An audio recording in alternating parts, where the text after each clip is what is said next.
On today's Locked On Senators, we'll get into what went wrong last night in Ottawa's 4-1 loss to Nashville that was overshadowed by a potential injury to Josh Norris. And we have a SensCentral Citizen today. We're going out to Newfoundland. Today, it's Jonah Soucy. We'll get into all that and more on today's edition of the Locked On Senators podcast. It's your team every day. Your Locked On Senators, your daily podcast on the Ottawa Senators. Part of the Locked On Podcast Network. Your team every day.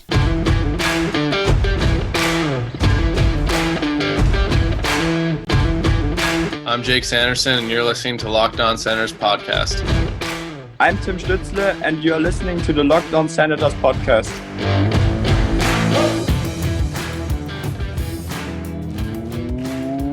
Welcome inside episode 991 of the Locked On Senators podcast. I'm Ross Levitan on the outskirts of enemy territory in Winnipeg, Manitoba. Alongside Brandon Piller up in the Blue Mountains, today's episode is brought to you by Game Time. Download the Game Time app, create an account, and use code LOCKEDON for $20 off your first ticket purchase. Sports, theater, and more. If you need tickets, head to Game Time. Download the app and use code LOCKEDON. You can also follow the show on social media. We're at SensCentral on Twitter, LockedOn.Senators on Instagram. The show is free and available on all podcast platforms, including on YouTube, where a like, comment, and subscription go a long way to helping the show grow. Make sure to hit that notification bell so you know when new videos go live. Today is Wednesday, February 28th, and Pilsy, we already discussed it. The Senators, for the first time in history, no shots on goal in a period. But what's worse than that, is that Josh Norris left the game, did not return, and is having an MRI today. Yeah, it was a scene that I feel like Sens fans are unfortunately too familiar with. Josh Norris heading off the ice, shoulder slumped, and right to the room. This is what, the fourth time we've seen that. So it's really unfortunate. We're hoping all the best for Josh Norris, but Brandon Pillard, not a doctor. I don't think this is going to be a minor thing. I think we're looking at week to week at bare minimum.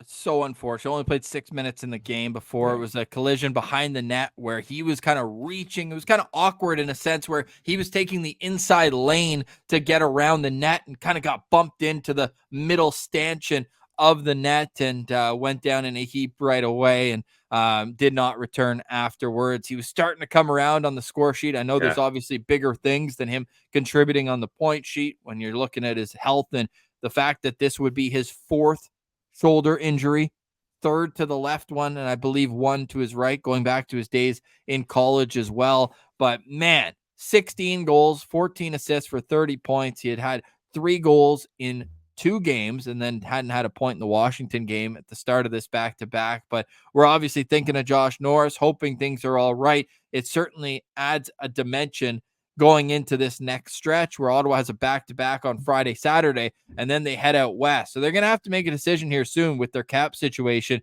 to put him on IR, which would at least leave him out of the lineup for a full week, which seems like probably best case scenario at this point. Again, not a doctor, no update on his status, but just based on the situation, you'd think he'd be out at least a week because you can't go out for a 3-game road trip in California without bringing an extra body if he's going to be out of the lineup, and an emergency recall situation could happen. And it's a bit of a mess right now, Pillsy. Look, on the back end as well, Travis Hamonic didn't play a shift, or played 2 shifts rather, after he fell and allowed Nashville to get that 3-1 goal, a goal where Jacques Martin was quick to point out could have been the difference in this game. Look, you start poor, but Ottawa was carrying a lot of momentum into that second period. They outshot Nashville at one point in this game, 19-1 during a stretch. Like, can you imagine they outshot Nashville 19-1 during a stretch and then got outshot 19-0 in the third period?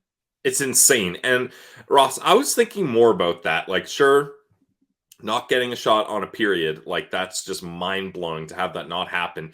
But then I was like, it's crazy that this is a team that's spending to the salary cap and not even the brutal days of this team being an expansion team and having some of the worst rosters you can even put together on ice in the NHL. And all of those teams for all those years were able to muster at least one shot in every single period. What was it? 7,224 or something like that? 27, but who's counting? Yeah. So I don't know. That's certainly a look in the mirror game, Ross, but I feel like how many look in the mirror games has this team had? They got to be standing in a carnival fun house, the mirror house right now when it comes to looking in the mirror games, because The Weeknd in his music video where he just can't get away from them. Yeah, that's basically what's happening here, because and Ian Mendes wrote it in his article kind of saying the same thing I was saying. Like, you can't even line up enough excuses to validate getting no shots in a period. Like, you can start by saying, well, second half of a back-to-back on the road. Okay, that's tough. Okay, you got some injuries in the game. Okay, that's tough. But you got to be able at least float a wrister in from center ice and get one shot on goal. Like, UC Saros must have been like, that was the easiest period I've ever had. Or maybe it wasn't. Maybe it's stressful for him, because then you're like, holy crap, that black rubber thing, if that comes towards me, I forget what to do with it because it's been so long. But again, there simply is not enough excuses you can stack up and compound together to validate or justify, I guess, not getting a single shot in a period in an NHL hockey game. And it wasn't like Ottawa was even like shorthanded or anything like that. Like, there was no reason for the play to be exclusively in Ottawa's zone in that third period. Ottawa actually had one penalty in that third period. It was a close. Well, they were shorthanded as far as players on the bench go, but yeah, sure. I see what you're saying. Sure, but the guys who are on the ice should be competent enough to get pucks on net. The shot attempts in that third period, Ottawa had 2 shot attempts that neither of them made it to the net. Nashville had 37. That, honestly, Ross, that might be even a worse stat. Like, only 2 shot attempts? Yeah. And to contrast that, in the first period, despite being outshot 7-0 early in the game and being down 2-0, Ottawa had 27 shot attempts in the first period and 2 in the third. Now, again, just a final excuse, but it should be noted, that was Ottawa's 6th game in 11 days. The schedule has been relentless on them. So second half of back-to-back, and they've been playing just a ton of hockey of late with travel, literally going from Anaheim, then going out on their 3-game road trip, 3 games in 4 nights. They come home. Then they got 2 and 3 nights with the 2 tough opponents that they both won. Then they got 1 travel day. Then they've got a back-to-back on the road. Like, that is a ridiculous stretch. And we pointed out that it was going to be a gauntlet in February, but no, March is the gauntlet. I think, like, February, at least you had all that time at the start of at the start, but then it came fast and furious. Really, they had those 2 days off after the Leafs game, but then since then it's been ridiculous ever since the start of that Columbus game, where at least in April, or sorry, March rather, they've got a couple 2-day stretches off at a time. Here it was just every other night or 2 games in 2 nights. So it's a tough stretch right now, but this is where a mature team has to show that they're able to figure it out. Otherwise, if you're not able to figure it out, you have to bank those points early in the season when they're losing games at home that they should have won. So, it's a no excuses season, really, but there are reasons for it. And I don't know if you want to put a bow on it. I think we did a good job last night in the postcast, Pillsy, discussing kind of the ins and outs of what went wrong in that game with Nashville. Yeah, I mean, Ross, this was supposed to be Washington was supposed to be a goldfish. Forget that one. And here we're a couple of goldfishes here. We're starting a goldfish farm. I'm feeling like an elephant. I'm remembering every detail, every missed assignment, every single play that just did not go Ottawa's way. But they got to pick themselves up off the map, because they've got a back-to-back here coming on Friday, Saturday with travel in it as well. So it's critical right now. They've got these. Right now is probably the time where they can take a deep breath. Sens are off today, so there's no update coming for Josh Norris. All we know is that he's going to get an MRI, and we'll see. We'll see what happens with Josh Norris. But then if you look ahead, right, like, they've got 4 of the next 6 days off. Or sorry, 5 of the next 7 days off right now. And of course, they're traveling out to California after this back-to-back. But this has to be a time where the team regroups, uses their time to rest properly, recover the body after this tough stretch, and go in and at least play for pride down the stretch. That's all you can hope at this point. Yeah, I mean, the magical run to the playoffs is gone. Deleted it. Yeah, that was a tough moment. I don't know. There's way too much time left in this season for this team to be bottomed out for. Well, I feel like this is the third or fourth time this year we've said this is rock bottom yet again, and we got a long way to go, Ross. We're prisoners of the moment. There's no question about that, and the roller coaster ride. And I've kind of looked in the mirror myself, and it's like, are we being too critical after each loss? But the problem, and I've pinpointed it, Pilsy. Okay, let's hear it. Is that the problems are the same ones after almost every loss, which is what's infuriating. It's not like, oh, this is how you're beat this time, this is how you're beat that time. It's like, we talked about it last night on the postcast. I love how we had over 250 people live at almost midnight Eastern time after a disheartening loss. It's just the same mistakes, and it's really getting tiring. So let us know in the comments, what would you do to fix these Ottawa Senators in the short and long term, as we are now 9 days away from the NHL trade deadline. Plenty more trade talk coming up in the next week and a half on Locked On Senators and on the other side of a SensCentral Citizen. We always love having the fans on. We've talked a lot, Pilsy. 4 podcasts in the last 48 hours, 2 postcasts, 2 regular shows. This is the 5th one here in a span of about 50 hours. So let's take a temperature check with the fans next. This is Locked On Senators. It's your team every day. Today's episode is brought to you by our friends over at Game Time. You shouldn't have to worry when you buy tickets to your next big event. You should get hyped up for your night on the town, not stressed out. Well, Game Time is the fast and easy way to buy tickets for all your entertainment needs. Obviously, Locked On Senators podcast, we love getting tickets for hockey games, but it's not just hockey, it's all sports, but it's not just sports either. You got music, comedy, and theater near you. With killer last-minute deals, all-in prices, views from your seat, and their best price guarantee, Game Time takes the guesswork out of buying tickets. You can see the view from your seat before you buy, so you know exactly what to expect when you arrive. Ross loves knowing the logo is facing the right way, otherwise he can't handle it. So he can take comfort in knowing that logo is going to look great for him. You get all-in prices. We're using Game Time this week. We're getting our tickets for the games in Winnipeg and in Minnesota, and there's nowhere else we'd use than Game Time, code Locked On. And Ross, we don't even have to get them this week, because the beautiful thing about Game Time, we can show up, or at least I can show up in Winnipeg and be like, hey, Ross, we kind of forgot to get tickets to the game that I flew out here for. That would be very us. Maybe I'll forget my suit at home again. That's a story for another time. But we could be like, get day of.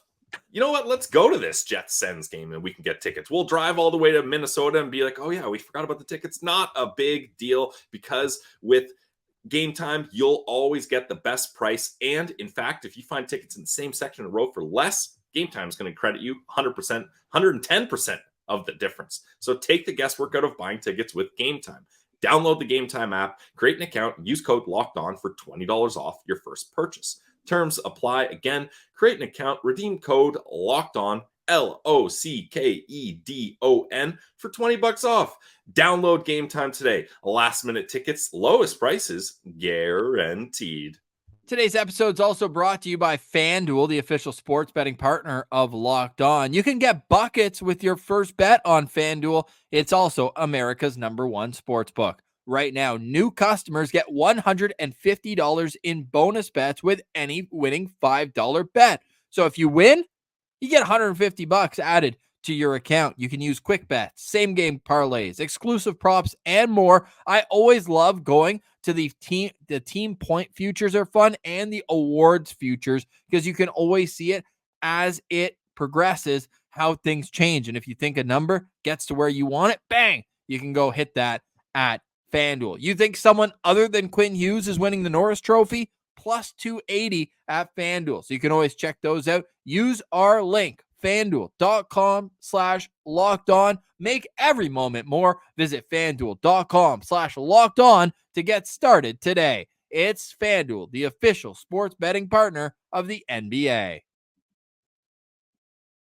All right, we now welcome on our SensCentral Citizen this week. We're heading out to Newfoundland where we bring on Jonah Soucy. Jonah, welcome to Locked On Senators. How are you doing today?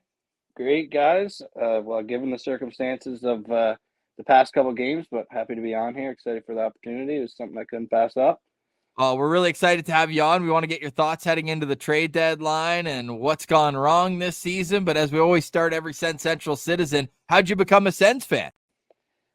Growing up, live in Newfoundland now, but I'm from Ottawa, born and raised. Dad's a big Sens guy. First game I ever watched as a kid that I can recall was Yashin's return to Ottawa. So that was a big deal. And just grew up being a Sens fan because of my dad. So it always stuck with me. It's something that I always paid attention to, even when I moved out of Ontario. So Now, Ross is avidly searching up the box score of that game. I can see the look in his eyes, so I'll tap dance here for a bit. So that's a game you first remember. So on what side of the Yashin side were you? Were you like, oh man, I hate this guy. I hope he doesn't do well in his return. Or you're like, man, good player. Like, we got a good return for him. Like, what side of that argument were you on at that time? Or are you too young to even be meddling around with that? At the time, I was, too young to really have a side in that stuff. But, I mean, looking back on it, I can't quite remember the return. And I just read about this, like, a couple days ago. But it's the best. It's the best. Like, I know we had gotten a good return. Was that part of the Chara trade? Chara and the draft pick that became Jason Spezza. That's right. Yeah. So, I mean, ultimately in the end, I think we came away pretty good from that. Yep. But I do remember there being a lot of booing. So easily. Well, I've got the game up here, so it must have been a Christmas present for you, Jonah. It was December 27th, 2001. Nice. Ottawa gets the 5-2 win in that game, and the man behind the bench for Ottawa in that game is still the head coach of the Ottawa Senators. I shouldn't say still. Obviously, there was a long period between long where he pause. wasn't, but there's Jacques Martin behind the bench then and behind the bench now. What was did you get a dose of nostalgia when you saw him get hired in December? Yeah, definitely. I think obviously when he came on at first, he was what was his title at first there? He was supposed to be like a senior hockey advisor, I think. Yeah, to the advisor to the coaching staff. Babysitter to the coaching staff. Yeah, babysitter basically. I was kind of excited about that because I'd hoped that maybe him being in there we'd see DJ kind of turn it around. So I was a bit hopeful because I mean it's hard not to be a DJ lover, like despite the way the team has gone for the last 5 years. It was hard not to be like, he was just a likable guy. But no, I think I was excited when I saw him first come on because I mean obviously a couple cups in Pittsburgh, he's got a pretty good resume, and then obviously when they let DJ go and brought him on the bench, that was a pretty exciting moment. I was hoping it would turn around a lot quicker, definitely. Yep. I think we all were, but it was nice to see, especially a little bit off the Jacques topic, but like the first couple games, I remember they were playing Arizona. It was the game they blew the lead, and Cassidy did the drive-by. Yeah. And the camera showed as soon as he got back to the bench, Alfie was like right there on him, letting him know like you can't do that stuff. Like it was just nice to see the players actually being held accountable for mistakes. I think that was something we were missing completely. So did you think that the timing was right to bring Jacques Martin and Daniel Alfredson in, or did you think maybe it needed to happen early, or did you mentioned you were a DJ Smith guy, so did you think he deserved a little more time to try to ride it out? What was your thoughts on the timing of the coaching change? I was definitely it needed to happen before the season started, guy. Oh, okay. As much as I liked DJ as a person. Yep. Like just because he seemed like a likable guy, and obviously, like I was pretty lucky growing up. I was actually coached by former NHLer Darren Langdon. Nice. Okay. Growing up playing hockey, and he was like a grit guy, but he was a likable coach. And the thing I looked at was we won a lot. Not bragging, but we won a lot. Nice. But he was a likable coach at the same time. Whereas DJ, they're not winning. but he's a likable guy. So you get split on what you want to do. Yeah. And I was just, we're headed into year 5. We haven't done, anything besides be really good at the end of the season. So I was like, I was really hoping for when Andlauer and Staios came in, and then obviously when Pierre ended up being let go, I was really hopeful that we were going to see a change right away and get these boys, all of them, a fresh start right off the get-go, a new voice, because there was obviously going to be wrinkles as soon as he came in, like Martin. Yep. So you wrinkle those out in your first month, 2 months of the season. But, by mid-November or even the beginning of November, like, you want to be playing games that mean something. You want to be in the chase. And they simply weren't, unfortunately. Like, that's the thing. Our highlight of the beginning of the season was Tim Stützle batting in a goal in Sweden. That was all we had to be excited about. In a game where they blew a 4-0 lead. Yeah. And imagine if he didn't score that goal, what our reaction would have been to the Sweden trip. I mean, I'm sure we can all remember the first one. So, and what happened afterwards. So, yeah, they got lucky, but you got to be lucky to be good, at least for that Timmy goal. And I mean, Timmy sitting on 0 power play goals, I think, is probably one of the most shocking stats so far this season. Which player to you, though, in terms of a positive light, has maybe surprised you and come on and done better than you had expected going into the season? I mean, I feel like this is probably a general answer, and I hate to go with the cliche here, but I gotta say, Joseph. I mean, look at how we were at the beginning of the season. Everyone's trade him. Yep. And he's had like one of the best. Well, I mean, I know he hasn't been with us long, but he's played his best hockey since he first came over in the trade. And that surprised me. And I'm a little bit surprised by Parker Kelly as well, but that's just since Jacques took over, really.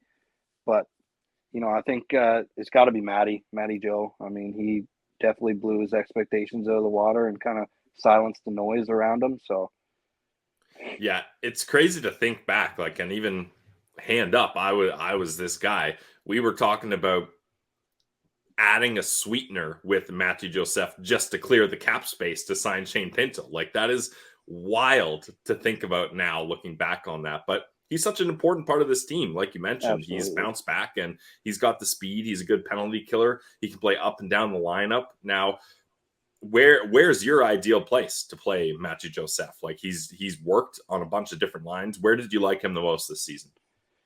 And that's another thing. Like, our lines mix up quite a lot. That I find it's really hard to get a gauge on what players work really well together. And obviously, Matt, like Joseph's he's a fast guy. He's a skilled guy, and he relies a lot on his speed. So, me personally, I'd have him playing with, your guys that are relatively fast, like maybe with Bath on the other side. Okay. I mean, but like it's just hard because we're not. Like, I'm trying to think of what center I would have. Like, maybe Timmy in the middle. Timmy's pretty fast. Yeah. He's fast. So, like, it's just hard to really get a gauge of what guys you think click really well because our lineup, every time it comes out, every different game, everyone's moved around. So, like, it's hard to really kind of get a sense of who you think really works well together because you might get 2 games where guys are gelling and then the next game lineup comes out and these guys will all be split around between lines 1 and 3. So, like, especially one thing I did like was when Greg was playing with Giroux. I thought that it was good to have those 2 on the same line, and then they were working so well for a couple games, and then you get the lineup sheet a few games later, and they're split up, and it's all over the place. Like, so Jonah, what would you hope the Sens do before the trade deadline? That's something that I've even been thinking about the last few days. It's hard to have a realistic approach to the trade deadline and the needs that we have. obviously, I'd love for Korpisalo to get shipped out, but with that contract, it's not going to seem likely. Obviously, you're going to have to retain some, and does Staios want to retain? Like, do we want? I know we got a few cap hits coming off the books from buyouts this summer, but like, do you want to retain salary on a guy who was subpar and have that for 4 years? Obviously, another need is a right-handed defenseman, but like, there's not a huge surplus of them, so it's basically like, where are you gonna get, you know, where are you gonna move the things that we need to move, but also acquire the assets we need to acquire, because you're not gonna find many trade partners. Yeah, it's going to be tough. I mean, it seems like Chris Tanev and maybe Sean Walker, like those are the two right shot guys you can be looking at here. But like you mentioned, competition and bidding wars for those guys are going to be at an all-time high, especially most teams that are trying to acquire people at the trade deadline are going for the playoffs. So they've got, there's some meaning behind what they're trying to acquire now. I don't think it's likely you're going to trade Korpisalo. I'm not sure who's looking to pick up the worst goalie in the NHL for another 4 years. Probably not a lot of teams, but they've got to figure out the goaltending here. Do you think the goaltending is going to be where they really shake things up in the offseason, or do you think it's going to be a major piece of this core that provides the big shakeup here? I want to say that a piece of this core will be shaken up, but like, obviously Staios has been pretty quiet since coming in. Hasn't been, well, there hasn't been really any moves, but like, I just don't see him doing that shakeup of the core. But when you look at, I mean, down the highway, there's a team that wears blue jerseys. Not going to say the name, but they've had a core that's stuck together this long, and they can't get out of the first round of the playoffs. So, and here we are 5 years with these guys, and we can't even get into the playoffs. Yeah. So you got to look at it and say, okay, they didn't change anything, and that's not working for them. Maybe we should change something and see if we can work with that. Jonah, final question for me is, what would be a successful final 25 games of the season? I know playoffs are completely ludicrous to even think about. So what to you are you watching for throughout the rest of the season to give you hope going into next? Obviously would like to see the goalies do better, pick up, I mean, you need those long range saves from Korpisalo. I'd like to see the goalies turn it around, hopefully. And I'd like to see Hamonic not on the ice. Honestly, I can't think of a realistic record. I mean, all of us, I'm sure, want to say, well, we want another Hamburglar run. But obviously, that's a bit of a stretch. So just play out the season and make some moves this summer and get this team where it needs to be. Like, we're right there. We're right at the peak, and it's just, there's got to be something that tips us over. There's got to be, man. And we'll be there every step of the way to bring it out. Jonah, appreciate you jumping on the show. It's at Soucy23, spelled Soucer, SOUCER23. Go give him a follow on Twitter. Jonah, thanks for doing this. We appreciate it. Yeah, awesome, guys. Thanks for the experience. Tried my best not to sound like a huge fanboy here on that end, but I really appreciate the opportunity. Today's episode is brought to you by our friends over at eBay Motors. Passion, drive, and patience. That's what brings home the winning trophy, and it's also what keeps your ride or die alive. eBay Motors has everything you need to maintain your vehicle and level it up to peak performance. They got superchargers, they got roof racks, they got exhaust kits, LED headlights, and more. So whether you're into speed, power, or style, eBay Motors has got you covered. With over 122 million parts for your number one ride or die, you'll always find exactly what you're looking for. And with eBay's Guaranteed Fit, your part is guaranteed to fit your ride every time, or you get your money back. It's that simple. Because with eBay Motors, you're burning rubber, not burning cash. With all the parts you need, but at the prices you want, it's easy to turn your car into the MVP and bring home that dub. Keep your ride or die alive at ebaymotors.com. Eligible items only. Exclusions apply. eBay Guaranteed Fit only available to U.S. customers. Check it out today, guys. eBay Motors. Today's episode is also brought to you by the Glebe Central Pub. Make sure you check out the Glebe Central Pub shuttle this Friday if you're heading to the CTC. Only $17 round trip, and you can have a blast. Sue gets you there. She's the MVP. She knows the vibes are free at the GCP. So what you do is you get your tickets online, GlebeCentralPub.com, and then you show up at the pub early and have a bite, have a drink, hang out, watch the games on the TV, whatever's above. And then you can, an hour and 15 minutes, hop on the bus. Sue will make sure the wheels on the bus go round and round right to the CTC parking lot, and then they'll pick you up right after the game. That's $17 round trip, and they'll bring you right back to the Glebe Central Pub. So go check them out right in the heart of the Glebe and follow them on social media. Chris is doing a great job with their social media, and he's making sure you know what's going on at the Glebe Central Pub. I can't wait to visit the Glebe Central Pub again. Can't wait to see you there. Make sure you let them know that Locked On Senators sent you. The vibes are free at the GCP.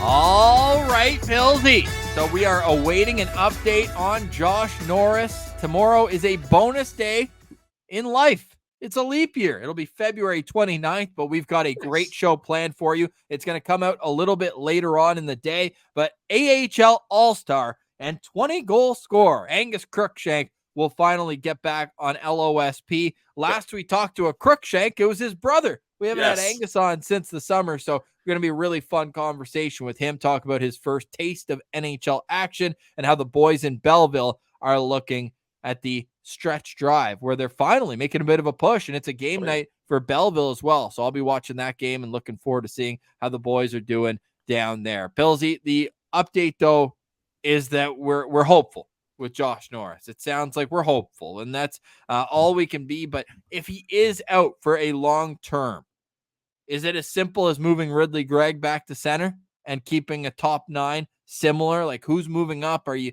really going to put Kubalik in that position again? Because I feel like we've already beaten that dead horse. No, you do not move Kubalik up in the lineup for sure. If anything, you move him down, and he's playing on the 4th line. So you can see where I'm going with that.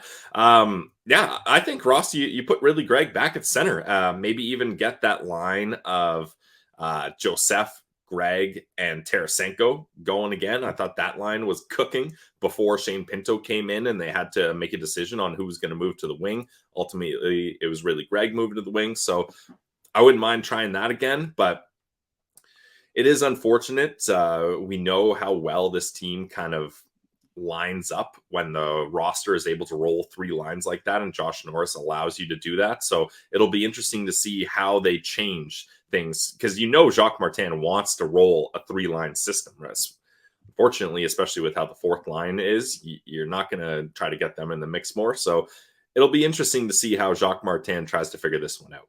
So the Ottawa Senators practice at 10:30 a.m. on Thursday. So tomorrow, 10:30 a.m., we'll tweet out updates before. Again, it'll be probably about a 3 to 4 p.m. episode drop with Crooker tomorrow. But the more I think about it, Pillsy, we might get canceled on, because I think there's a fair chance that Angus Crookshank gets called up to the NHL. Yeah, true. Yeah, I thought you meant us getting canceled as podcasters. I was like, wow, some hot takes coming up here. But yes, we have had a couple times interviews being canceled because of unforeseen circumstances, which usually end up being positive. So look, if Crooker ends up not being able to talk to us tomorrow because he's heading on a bird to Ottawa, that's not the worst thing in the world. Is a bird a type of car? Because there's no way they're flying him from Belleville to Ottawa. He's an AHL All-Star. What are you going to do? Drive him? Get this guy a private jet. Oh, my goodness. Belleville is actually at home tonight to Utica, the first place team in their division. So he's got a big game to worry about here tonight. But I wouldn't be surprised if Angus Crookshank is called up. The guy's playing out of his mind right now in the AHL, looking good and causing havoc. He had a little shot after the whistle, got everybody fired up in a game last weekend. But hey, all in all, right now with the Senators, you're just looking for a little bit of consistency. And we're also looking at the trade market. It sounds like, and this is courtesy of Dave Pagnotta with the 4th period, that it's like a game of chicken right now, where all the teams with defensemen, whether it's Chris Tanev, Sean Walker, even Matt Dumba, who's a unrestricted free agent after the year, Matt Dumba we're talking about, the asking price is a first-round pick. Well, if you're Ottawa, I mean, don't you have to like look at your own decor and be like, if you guys want Brandstrom or JBD, like, let's talk. I mean, at this point, I just don't think anything should be off the table for anyone other than the untouchables. And I think Monday we're planning on doing that, right? Who are the absolute untouchables on this Senators roster? Then we'll do our Sens trade bait board as well. I just think that right now, if you're, I would love to have a behind the scenes look of what Steve Staios' day to day is right now, because I'd imagine that he has to be one of the most active general managers trying to make something happen. But if the price for Matt Dumba is a first-round pick, I can only imagine what's going on with this landscape. And that almost makes me take back what I said, where you have to do something just to shake it up. Maybe it's something more minor that I'd be looking at, just bringing in anyone to make things just change the dynamic. But if that's what the price is, then I very much understand why he's not doing anything substantial. Well, it's one of those things, Ross, where again, it's the game of chicken, right? Like, I don't think all these guys are expecting to get a first rounder for their right-hand shot defenseman, but it's going to be one of them is going to cave eventually and accept a second rounder, and then we're going to see the dominoes fall, and we're going to see a lot more deals go on here. So it's going to be interesting to see, but I'm nervous for this trade deadline, Ross, because it could either come and go and not really be a big deal, or it could have a major impact on how this team looks moving forward. So one final thought from me, and I want to get a final thought from you as well, but there was an interesting thread the other day by a New York Rangers reporter. I want to get his name. I believe it's Adam Herman. Adam Herman is the name. Apparently, according to Puckpedia, which is one of those like cap-friendly type sites, the New York Rangers would not be able to acquire Vladimir Tarasenko at a retained salary. If they traded for Vladimir Tarasenko, it would have to be for the entire $5 million cap hit. Why? Because he was on their roster June 30th, technically, before becoming a free agent. And there's a rule in the CBA that you cannot reacquire a player that you had within a calendar year at a reduced salary. Now, I would raise a flag and say it's a free agent. It's a new deal. It's a new salary. Things should reset. But basically, it's so that you can't trade a player away and then acquire him right back for a reduced salary. That part I understand. It's kind of, going around the cap. But this, it does throw a bit of a wrench because the Rangers, I'm told, and we heard Frank Saravelli say this and other insiders, that they want to be one of the most active teams at the trade deadline. But they're also a team that's a bit up against the cap. So interesting note. Yeah, definitely interesting. That was something maybe I was aware of, but I kind of forgotten about it because it doesn't really come into play very often. Now, Tarasenko, he was good on the Rangers for sure, but I don't know. Is he the guy that they would target here moving forward? Like, it was a first-round exit last year when they brought him and Patty Kane into the fold. I mean, he had the most goals on the team in that round. He had 3 goals. Yeah, that's fair. I don't know, but then I think too, Ross, if you're the Ottawa Senators, like you, especially if Josh Norris ends up on long-term injury reserve, you got a lot of cap space freed. You're probably going to want to retain salary to increase your return as much as possible. So unless New York is like, hey, we get it, you literally are not able to retain salary, we'll give you a return similar to what you would get if you did retain salary or something like that in the works. Maybe then it happens. But I got to think there's a lot of teams looking at Vladimir Tarasenko and thinking this could be a big piece for us, especially with the way he's rounded out his game and he's no longer just an elite goal scorer. And I mean, Mike Rupp was saying this on the NHL Network the other day, but if you just look at his all-time playoff statistics, he's obviously got the Stanley Cup on his resume, but his all-time playoff goals, 44 goals in 97 games. Like, this guy scores clutch goals. He's a big game player, and I would love him to re-sign for 2 years in Ottawa, but I just don't know if it's likely. And if these are the prices, if it's a seller's market where it's like, you know what, if these teams are paying a premium and we're going to the draft and we want the Sens to be active at the draft, like, you might have to. And then you can always, I don't think he would make it because, again, with the new agent, I think he would be looking at an extension wherever he does decide to waive his no trade clause to. but it is very interesting to note Vladimir Tarasenko. His name will be discussed quite a bit on this show going forward. And Ross, like if you're talking about a guy with playoff experience, I'm looking at it now. Vladimir Tarasenko has only missed the playoffs once in his entire NHL career. Wow. Interesting. So that is a guy, and there's been some deep runs in there, like 2015, 2016, he had 20 games, and then obviously the Cup. So that's a guy that, especially if you can plug like contending teams, he'd most likely fit in a middle six role. Like the Ottawa Senators, he's on, depending on what you want to call your third line, but he's in a top 9 role, and he's having a lot of success. So this is a guy that teams will be looking at, and I like the idea of Vegas looking at him, like the trade proposal that was put on NHL Network. So a good prospect plus a second rounder, that will get it done for me. All right, Billsy, final thoughts on today's show. Once again, I do not have final thoughts loaded. Big game for Belleville tonight. That'll be my final thought, because it's going to be interesting to see what Crooker's able to muster up against the Utica Comets here, 7 p.m. in Belleville. Let's say CAA Arena packed. I don't want to see any green seats. I hate those green seats there. All right, there you go. That's Brandon Piller. I'm Ross Levitan. Thank you for listening and watching the show. We'll be back tomorrow, but this has been another edition of the Locked On Senators podcast, your team every day.